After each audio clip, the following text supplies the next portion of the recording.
रामायण भारताची एक अशी गाथा जी जगभर आपली ओळख बनलेली आहे.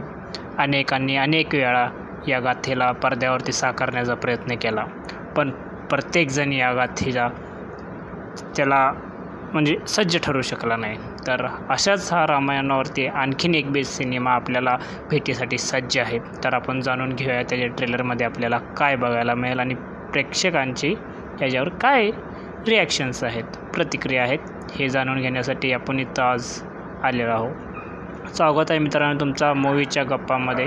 आणि आज मी घेऊन आलो तुमच्यासाठी रामायणचा नवीन ट्रेलरवरती ब्रेकडाऊन.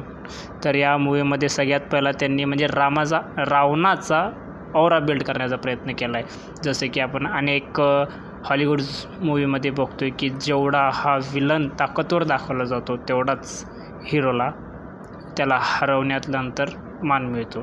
तर रावणाचा ऑरा बिल्ड केला आहे आणि ज्याने कोणी एडिट केलेला आहे हा ट्रेलर त्याला खरंच सत्कार केला पाहिजे. खूप छान ट्रेलर एडिट केलेला आहे, याच्यात माझ्याकडनं काहीही शंका नाही आहे. ट्रेलर खूप छान आहे.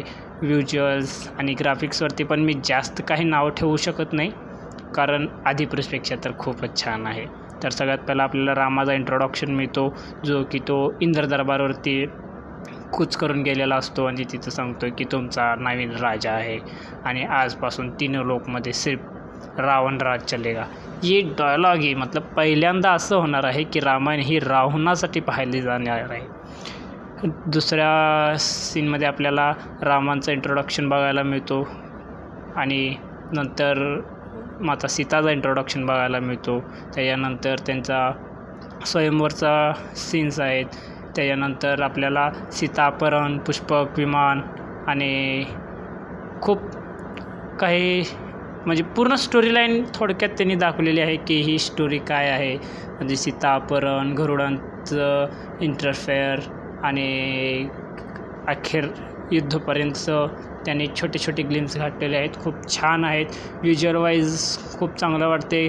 VFX थोडं जिथं मॉन्स्टर्स वगैरे दाखवले गेलेले आहेत ना ते थोडंसं 19-20 आहेत, बट बाकी पुष्पक विमानाला मी 100/100 देतो, कारण ते जे व्हिज्युअल्स आजपत्र कोणी साकारू शकलं नाही जे यांनी केलेले आहेत. आणि रावणाच्या गेटअपमध्ये यश भाई क्या लग रहे.